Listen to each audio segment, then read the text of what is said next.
I haven't, over the last few months, I haven't been watching Mr. Ballin as much. But as Girl World is kind of slowing down, I'm starting to get more into the hiking disasters and the true crime stories and taking a look at that. So I'm going to do a react to this video that he put up yesterday. The most gut wrenching hiking story I have ever told. Um, First of all, I don't know about you crazies that want to go out there and do solo hiking. It always seems like it ends in disaster. I don't know what the deal is with that, but okay, let's go. Every now and again, I'll find a story that is just really upsetting to me. Now, obviously, a lot of the stories that I cover are all, quite distressing. But today's story, which is about a missing hiker named Mike Turner, it just really upset me. It actually made it really hard to film this episode. Not making that up. It's just I was too emotional as I told it. So consider this your warning that I personally believe this is a very upsetting story, but an important story that we would not be covering if there wasn't some real weight behind it. And I think the moral of the story ultimately is you really need to treasure your family while they're still around. And you'll see what I mean when you hear the rest of this story. It's just heartbreaking. But for those of you who are... Well, not only that, okay, so not only is the guy solo hiking, but he's doing so in the high mountains of Wyoming. So we're talking big, giant predators out there. There's like grizzly bears, there's moose, there's, elk, there's all kinds of, there's bison, there's all kinds of animals that could potentially get to him. There's an endless possibilities of things that could go wrong. And on top of it, he was hiking with his dog, right? So generally, a lot of the stories that I have in the book Death in Yellowstone talk about how people really fuck up when they bring their dogs to national parks, because they'll run right up to like a black bear and just get fucking mauled. They're curious about something and they run up to it and fuck around and find out, kind of thing. Sticking around for this story. If you're a fan of the strange, dark, and mysterious delivered in story format, then you've come to the right place, because that's all we do, and we upload once a week. So if that's of interest to you, given the kind of intense nature of the story, let's go ahead and give the like button a big hug for once. And also please subscribe to our channel and turn on all notifications so you don't miss any of our weekly uploads. Okay, let's get into Mike Turner's story.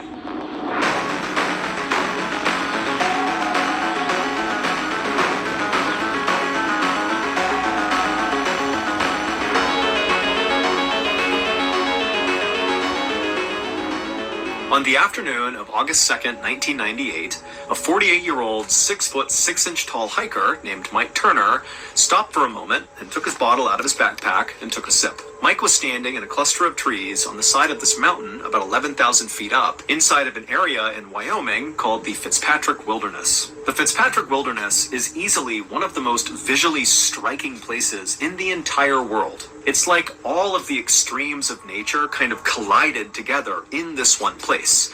You have these massive, 13,000 foot tall snow-covered mountain peaks, you have glaciers, and then right below them, right at the base of these huge mountains, are all these lush green fields full of tall grass and flowers and animals running around and little streams. I don't know this for sure, but I'm thinking that this is probably south of Yellowstone, which doesn't have as many peaks as what he's describing, but maybe north of the Grand Tetons, which is where the tectonic plates come together, and you have these giant peaks that are rising up.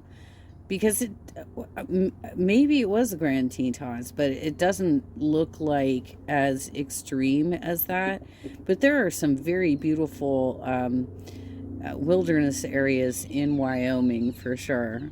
And lakes. I mean, it's absolutely picturesque. In fact, some of the pictures of this area, they look fake. They're so ridiculous. But the real reason the Fitzpatrick Wilderness was known as this unbelievably beautiful place was because really it went kind of untouched by people because it was so hard to get to. I mean, basically the only people who stepped foot in this very surreal landscape were really experienced outdoors people like Mike Turner, because it took a lot of know-how just to get to this area and to survive in this area. This is a very, very rugged place. But Mike Turner was not content just going to the Fitzpatrick Wilderness. He really wanted to experience the true nature of this area. And so what he was doing while he was out there was hiking off trail. And so he's in this totally remote place, hiking around in an area that was not even marked on a map. Now, to anybody who has not done any compass and map navigating out in the wild, this might seem totally reckless. And to a degree, it sort of is. But it's something that people totally have a knack for. I can speak from my own experience. When I was in the military, we did a lot of compass and map navigating, like in the backcountry in Alaska and also in California. And I was terrible at it, but I can tell you some of my classmates definitely had sort of like an innate skill to understand where they were in relationship to terrain features. And then if you combine that with proper training and experience, I mean, these guys got really good at just being able to navigate with a map and compass. And so, and the thing is, I don't know that he actually says when this happened, but it's kind of sounding like it might have been the 90s, because he said there wasn't great cell phone technology. So I'm guessing they didn't have the GPS locators that they have today for hikers when they're out in the backcountry. They can do a satellite locate if they have an emergency situation, and help recover themselves, right? But that technology wouldn't have been available if this was like in the 90s. Mike was one of those people that really was an excellent navigator. And so walking off trail like this in such a remote place was sort of routine for him. Now, Mike was not some full-time adventurer. This was something he did that was sort of a passion for him. His job was he was a reverend at a Christian church in Idaho, and he had been for 10 years. And Mike loved being a reverend. He loved his congregation, and his wife Diane and his 3 kids. He had 2 daughters and a son. They were all super involved in the church. I mean, it was a great thing. But at the same time, being a reverend was a lot of work, a lot of responsibility, and a lot of stress. And a way that Mike had found to kind of cope with that growing stress of being a reverend was to go out hiking. He actually found, sort of ironically, that when he was out in nature hiking, he felt closer to God than when he was inside of his church preaching. And it was because he sort of looked at the world as this grand gift from God. And imagine being in the Fitzpatrick Wilderness, looking at this unbelievable terrain. I mean, it looks like, God made this. I mean, who else could? This is so striking. I feel the same way. Whenever I go to a national park and I do small hikes, but I have done some longer hikes like the Panoramic Trail in Yosemite, and the Upper Yosemite Falls Trail and stuff like that. I have done some of the longer trails, but they're established trails. Like, there's a lot of people there. Like, there's no way that I'm gonna go undiscovered if something happens to me. But I feel that way too, that when I get into, especially in Yosemite, because it feels like a granite church to me. I feel something very spiritual about going into nature. Beautiful. And so with that as context, on this particular day that Mike had stopped to sip water 11,000 feet up on this mountainside, this was actually the 4th day of a 9-day pre-planned solo hike through this wilderness that Mike had been planning out for over a year. Now, even though Mike was a very skilled hiker and backpacker and survivalist, He knew doing any sort of really long solo hike came with a whole bunch of risks that only really come if you're solo hiking. The biggest risk being that if you get into trouble when you're out on a solo hike, well, you're all alone, so you better have a really good plan for what you're going to do if you get into trouble. And so Mike had come up with a great plan. He had spent that whole year mapping out this off-trail path he was going to take over these 9 days. It was a 60-mile trip through the Fitzpatrick Wilderness, and he drew out basically exactly where he expected to go on a map, and he gave that map with all the different coordinates and exactly where he'd be on each day to his wife, who also was a very enthusiastic hiker, and he told her, on the 9th day, you're going to meet me at this spot at the end of the 60 miles at noon on this 9th day right here, and I will meet you there and you can take me home.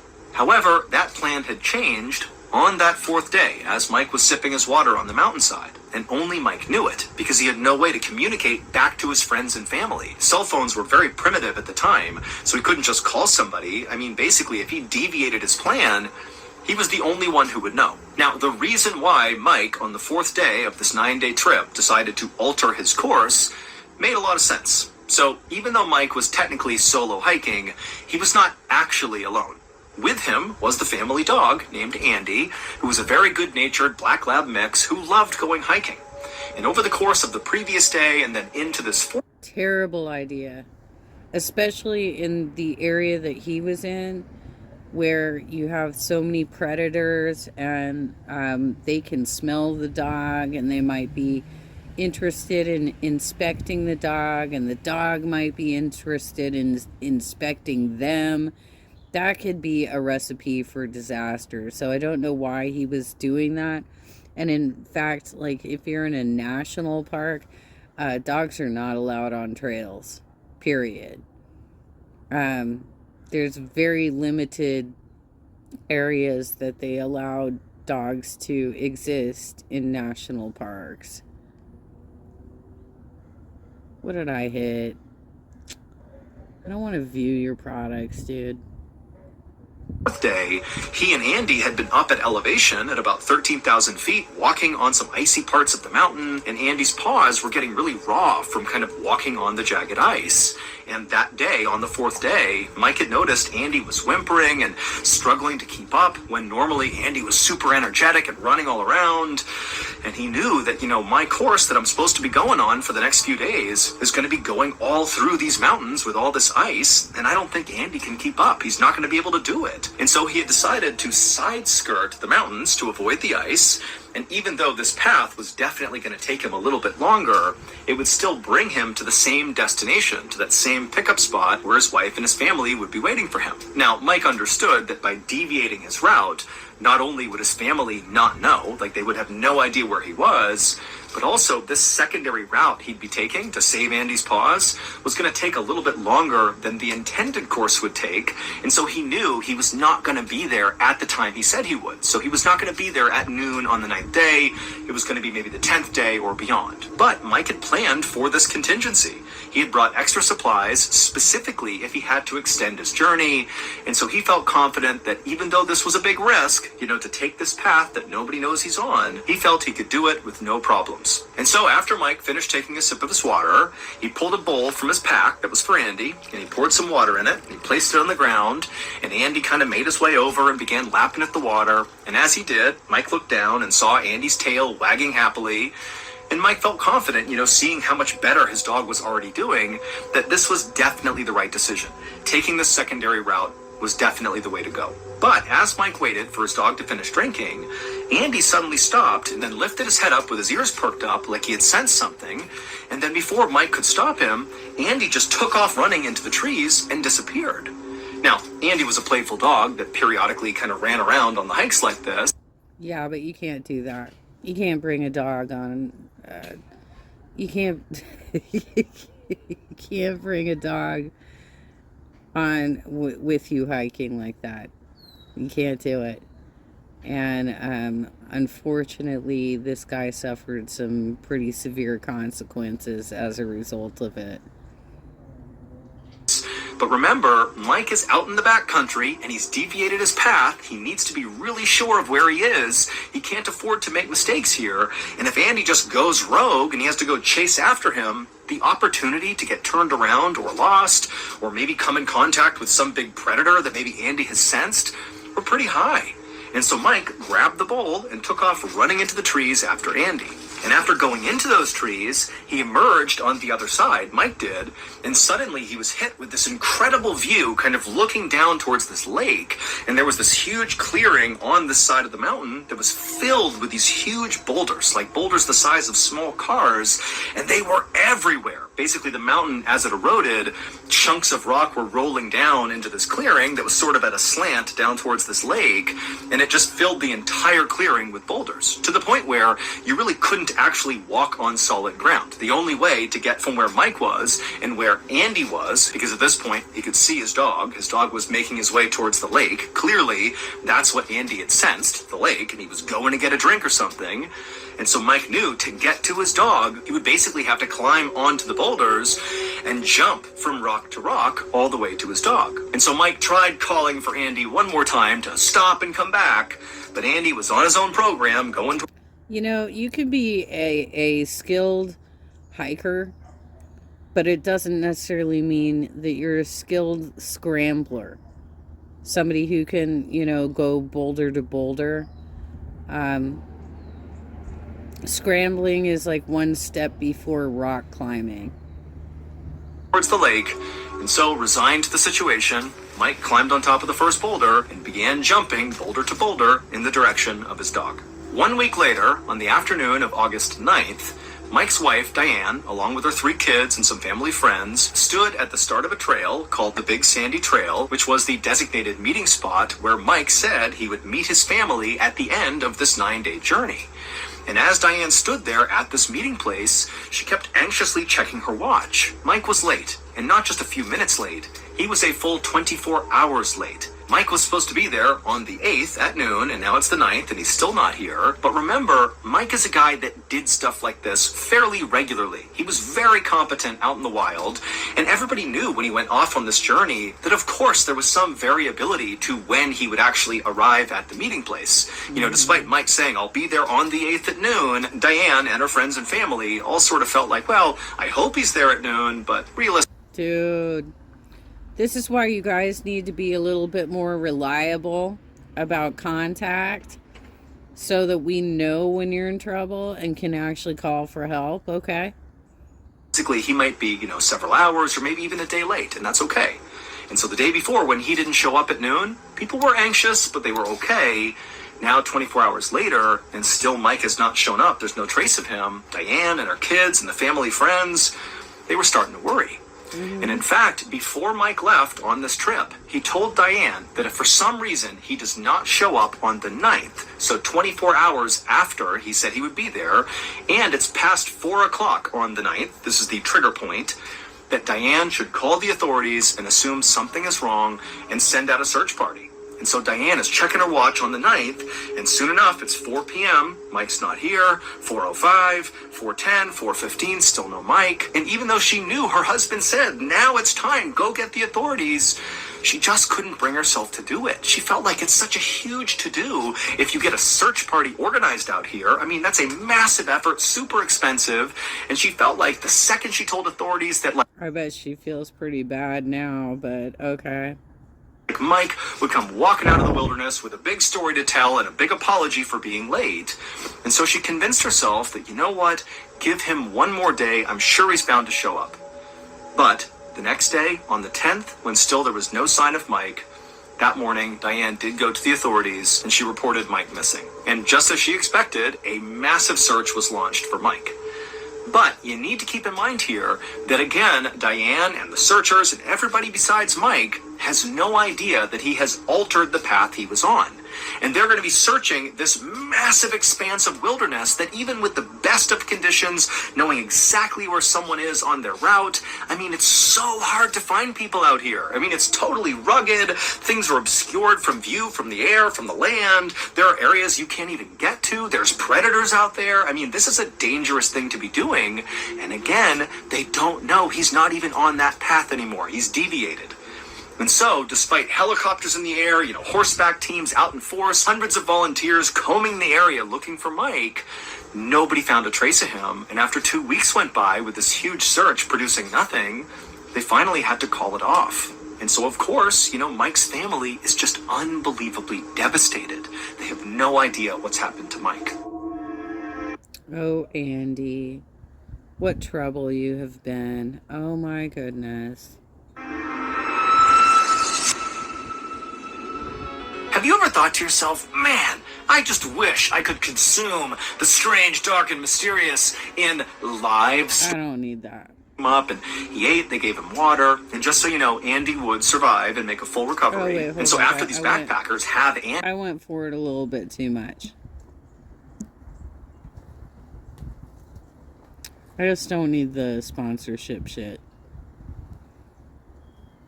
Let's see if maybe here. Literally began the 9-day epic journey. Somebody had seen him in one area, and so where these two backpackers are is about 17 miles away from there.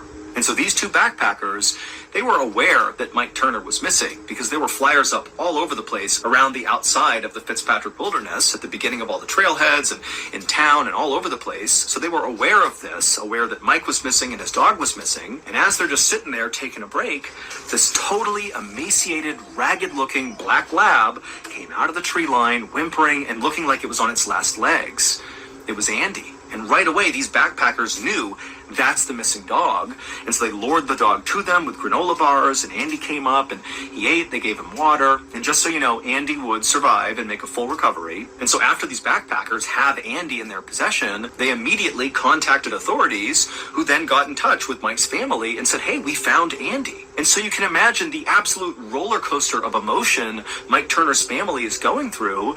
Now that they hear Andy is okay, Andy's come out of the forest, they're thinking, oh my goodness, maybe Mike is okay too. Maybe Andy can lead us back to where Mike is. Mike is this totally skilled survivalist. He's got to be alive out there.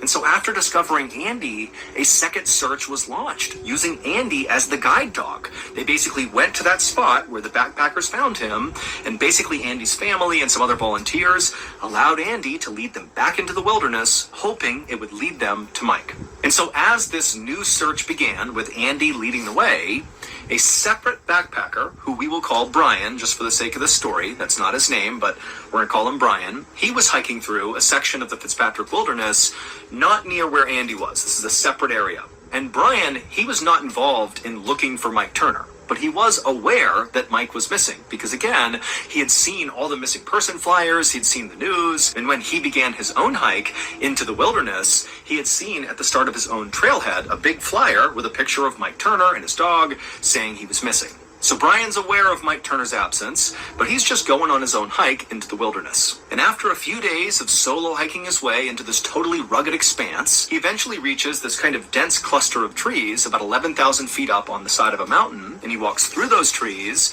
and when he emerges on the other side, out in front of him, sloping down to a lake, is this unbelievable boulder field that practically takes his breath away, but that was not the thing that really got his attention. Instead, as he's taking in these boulders and this unbelievable view of the mountains in the distance and this lake, he noticed there was a man sitting on a rock fairly far across this boulder field with his back to Brian, just staring at the lake. Now, remember, this is like the middle of nowhere, and Brian certainly was not expecting to come across any other person on this journey. And so naturally he thought, okay, I need to go up and make sure this guy is okay, or if nothing else, I want to talk to him. I mean, this is a very rare thing to come in contact with other people out here. And so Brian began walking towards this guy to see what was going on. Well, that man was the missing hiker, Mike Turner, and my goodness, did Mike Turner have a story to tell. But to understand Mike's story, we need to go back 29 days to the point when Andy the dog had taken off running from Mike and he had gone into the boulder field and Mike had emerged. Hang tight, hang tight. Sorry about that. I had to move some laundry. Through those trees and seen the boulders, he's seen his dog, and he began climbing onto that first rock to begin making his way towards his dog. So, Mike, he gets up on that rock, and he begins hopping from boulder to boulder to boulder. And at first, it's going fine. He gets about halfway across the boulder field. He's, yelling to Andy to stay put, and he's kind of making his way. It's all good. That's called scrambling. When you're trying to navigate boulders, or, kind of crawl up steep embankments, but you're not at the point of actual rock climbing. That's called scrambling. But then he reaches this one particularly large boulder that when he jumped onto it, it was kind of unstable and it began to wobble under his feet. And so instinctively, Mike tried to leap off of the wobbly boulder onto another boulder that was right nearby. But when he jumped, he sort of undershot this second boulder and so did not land on it and stay put on it. Instead, he kind of hit the face of this second boulder and slipped down to the ground. Didn't hurt Mike, he's just now on the ground in this small space between the boulders.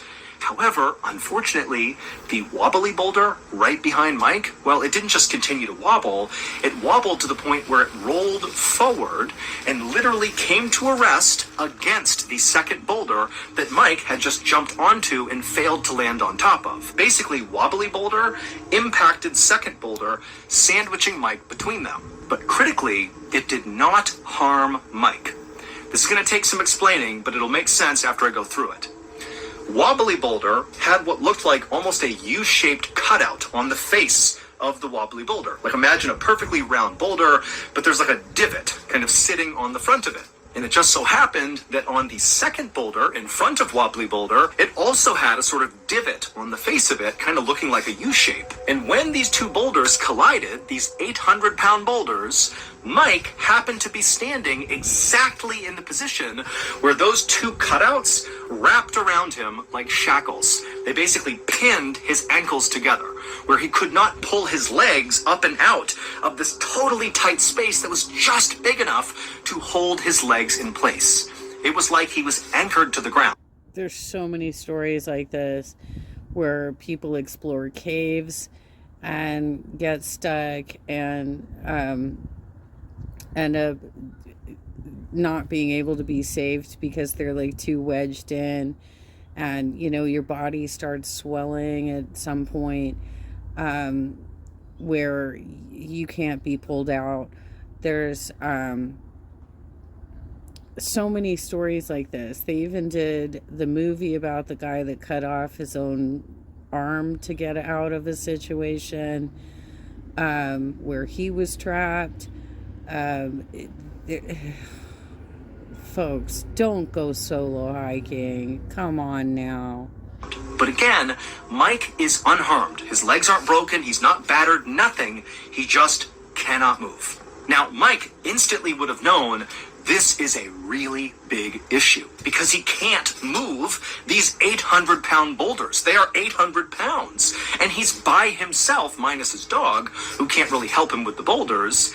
And so Mike immediately just jumps into, oh my goodness, I have to find a way to somehow just move these boulders even just a millimeter, a centimeter would be enough to free his feet. And so he pulled off his bag, and one by one he pulled out every piece of equipment he had, including his camera tripod and his stove and whatever he had, and he did everything he could to try to pry these stupid boulders off of him, but they would not budge. And so after 2 hours of trying in vain to free himself, it dawned on Michael that he was not going to be able to free himself. The only way he was getting out of here is if somebody found him and rescued him. And so Mike, doing his best to stay calm, he pulled out his journal he had brought along for this trip in order to detail, his closeness with God and, what he was learning throughout this journey. And he began documenting what happened to him, to include, why he was in this boulder field, what he was doing when he got stuck, how he wound up in these sort of granite shackles, so to speak. He also very clearly in his writing was very much putting his faith in God to get him out of here. He wrote in his journal on this first day, 2 hours into this predicament, I am in your hands, Lord. I don't know what I may face. The idea being, I don't know what's going to happen to me, but my faith is in you. I know you will help me through this. And so after writing this initial entry, Mike turned his attention to survival. Like, not trying to push the boulders off, but trying to survive amidst the boulders as long as possible. And so he pulled out his blue sleeping bag and kind of wrapped it around himself to insulate himself. He got out his stove, and there was some snow in reach, and he began putting snow in his stove and melting it to create water. And he also pulled his tent flap over the top of him. I mean, he was basically setting up camp inside of these boulders. And that first night must have been absolutely horrifying. I mean, the temperatures dropped down to near freezing, even though during the day it was over 100 degrees Fahrenheit. But that night he's in this horrible position, just trapped with his own thoughts, just hoping and praying that, God was going to get him out of here. Do you use Pandora? Next day, when Mike woke up, he wrote in his journal some more, and he began detailing his biggest fears. One of them was potentially having to have his legs amputated if he got out of here. The damage of losing circulation to his legs was scary. He wrote that he had food for at least a week, but he only had 2 quarts of water, and there wasn't all that much snow around him left to melt, and he was running out of fuel, and so he was really worried about not having enough water, even though, very ironically, he was like 25, 30 feet away from a lake, which he could have drank water from, but again, he's trapped to the ground. And so on the second day, Mike actually attempted to throw his water bottle, which he connected some rope to try to get it into the lake, to capture some water and pull it back to him. But when he threw it, it was just short of the water. He could not get it into the water, so he couldn't scoop any water into his bottle. And then when he tried to retrieve the bottle, as the bottle was being dragged towards him, it got wedged in some rocks. And again, he can't move, so he can't possibly fling it out of these rocks.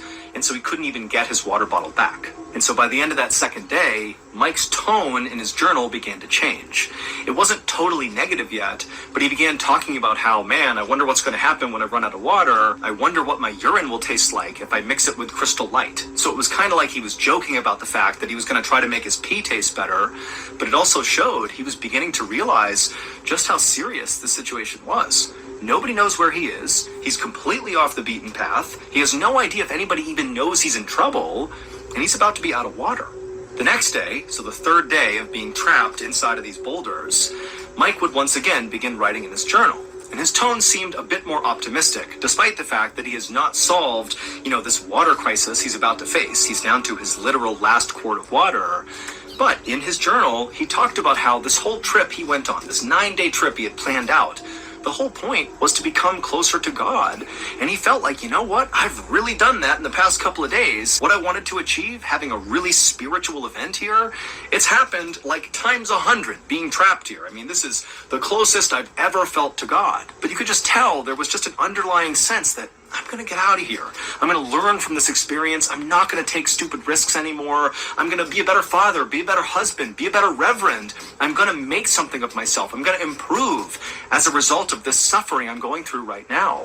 However, over the next few days that Mike continued to be trapped in these rocks with no help coming, his optimism clearly waned. He began to write that he was angry with God. He wondered, is this a punishment for something I've done? And he also thought, maybe I failed God, and that's why I'm here. But it was just clear that Mike, who was this deeply spiritual person who absolutely believed in a higher power, how could he be in this terrible position and not be... Folks, just because you make a stupid mistake doesn't mean it was God's doing. It wasn't God's will that this guy decided to scramble down a boulder field and ended up trapped. It's not God's will that, these types of events happen. We have our own self-will and can decide what we want to do. And he should not have made this decision to scramble on the boulder field, period. Obviously, the hiker that found him didn't have to scramble like that. So there must have been another path, right? There had to have been another way down there. Any sort of help from God. How could that be? But unfortunately for Mike, his situation only got worse. On about day 5 or 6, as Mike was laying wretchedly inside of this horrible camp he had built, he noticed that he had completely lost feeling in his left leg. Like completely. It was a dead leg at this point. And even though he knew by this point how bad of a situation he was in, this sparked a new, very real fear inside of Mike that he detailed in his journal. He knew his body was actually beginning to break down, and still there is no help, no divine help coming in despite all his prayers. There's no one coming to rescue him. He is all alone. In fact, Mike would write in his journal something that practically brought me to tears when I read it first, and it just said, "So lonely, more than I imagined."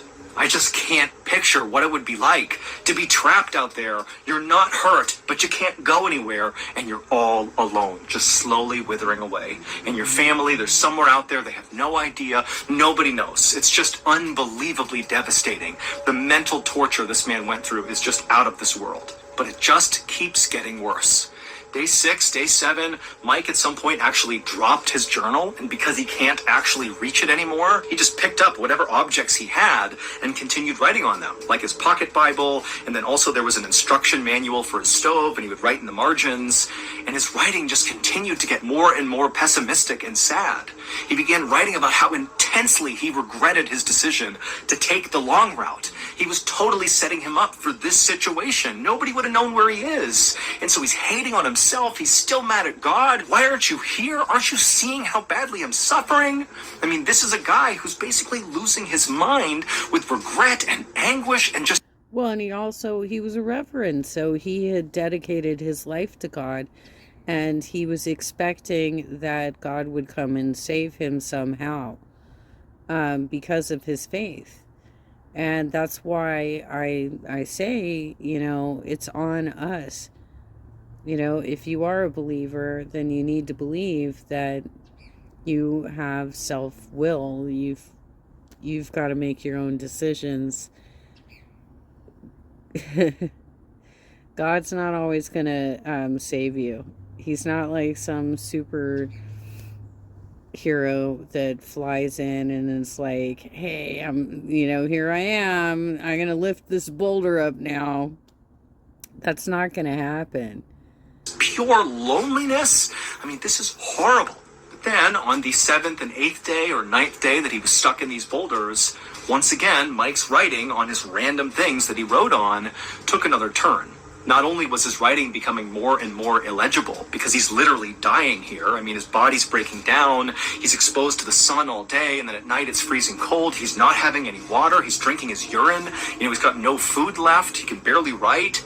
His writing begins to talk about his family and his children. At this point, Mike must have known the end is near. And so all he had was just the thoughts of his family. He began wondering, what his kid's life were going to be like in the future. Because obviously the implication here is he knows he won't be there to see it. He'll be dead. And then in some of the last entries he would make, it was obvious that really Mike had turned back to God. Now he was back to approaching God with open arms. He was no longer upset or questioning God's plan. He was just ready. He actually wrote in his journal, "Fill me with peace, Lord. May my conditions not deny my love for you." And then he wrote, "I'm ready to die, though I'm missing my family." And then in his final entry, which must have been on the 10th day of his predicament, Mike's writing was basically completely illegible at this point because he's right on death's door. And even though you can't really tell what he wrote, at the end of this final entry, it says, "Love, Dad." It was like he was saying his final goodbye to his family. Then Mike took off his wedding band and he placed it on the rock next to him because he knew once he died and decomposed, the ring would fall off his bones and be lost in the rocks below. And he clearly wanted his family to have that wedding ring. So he placed it on the rock and then he prepared to die. When Brian the hiker walked up to the sitting man he saw on this boulder, he realized almost immediately that that was Mike Turner because he had seen the missing person flyers before he came into the wilderness. And so knowing this is the guy they're looking for and knowing he couldn't move him, he covered him up and then he took Mike Turner's wallet, which contained his ID, and then as fast as he could, Brian the hiker made his way back to the beginning of the trailhead and contacted authorities. I will say it took Brian almost 3 days to contact authorities, and he was going as fast as he could, retracing his steps. So that really gives you a sense of really just how remote of an area Mike was in when he passed away. And then also, it would turn out that Andy the dog, who was leading that secondary search, he wouldn't find Mike before Brian would. But once they discovered where Mike had died and they checked the direction Andy was taking his family, it was obvious that Andy was heading in that direction. He was a faithful dog going back to save his owner. He just wasn't going to get there in time. And to close the story out, making it even more tragic, on the day that Mike left his wife Diane and his 3 beautiful children to begin this 9-day trek, after he left, Diane received a bouquet of flowers in the mail that Mike had sent that he knew would arrive after he had left. And attached to this bouquet was a note. And the note was written to Diane, and it just said, "Thank you for letting me live this adventure. Know that wherever I am and whatever I'm doing, I'm thinking of you." Wow. Very sad. Hello, all you fans of the Strange. So, thank you, Mr. B. Allen, for telling this story. I will share the link to the original video. I encourage my followers to like this channel, to subscribe to this channel, and to like the video, and to leave some comments. And if you liked my commentary to it, please like my video and subscribe to my channel and leave me some comments. So there you go. Very sad story.